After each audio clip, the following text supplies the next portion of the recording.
Hey, thanks again for sending in questions related to our recent sermons. As you know, we just completed our 6-week focus on exiled, living in a place that isn't home.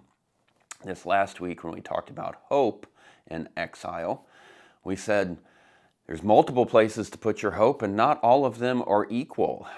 Depending on where you put your hope, will come with strings attached either way, and we can put our hope above in Christ, or we can put our hope below in this world.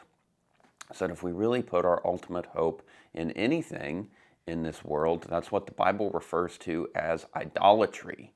And it's sometimes we don't even know what we have placed up as our ultimate hope until maybe it is taken away. We get very frustrated and angry, and then we realize how much hope we were placing in something. We had over-focused on it. It had become an over-desire. In that then is an opportunity to refocus on Christ all over again. The question for this week is, why does this keep happening? Why won't idols die?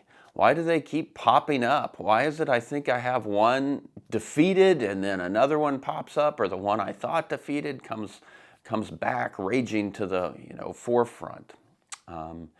I'd first affirm, yes, that is what happens. An ancient theologian, John Calvin, said that the human heart is an idol factory. It just continuously pumps out more and more and more idols.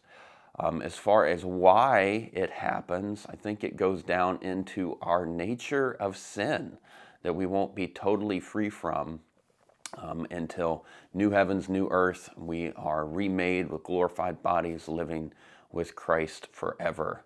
C.S. Lewis said, a man doesn't really know how bad he is until he has tried very hard to be good.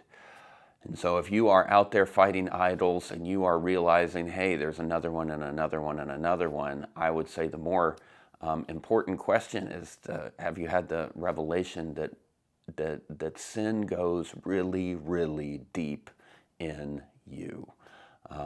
That shouldn't lead you to despair. That should lead you to even more hope in Christ, because as big as our sin is, Christ is bigger. His grace is sufficient to save us, even when we cannot slay these idols that keep popping up in our heart. And to end on hope, I would say, in my life, whenever an idol pops up, and yes, it's frustrating, and yes, it's hard to detach that from our heart, but I'd say when Christ finally does bring liberation, that it is then a new level of intimacy with Him. And so these idols, which Satan and the world would want to use for evil in our lives, Christ actually has a good plan for, and His good plan is to use them to bring us closer to Him, which He does through saving us from them, one idol at a time. So when a new one pops up, part of you, rejoice that Christ will use this for your good as He detaches it from your heart and brings you even closer to Him. Thanks for the question. We'll see you next time.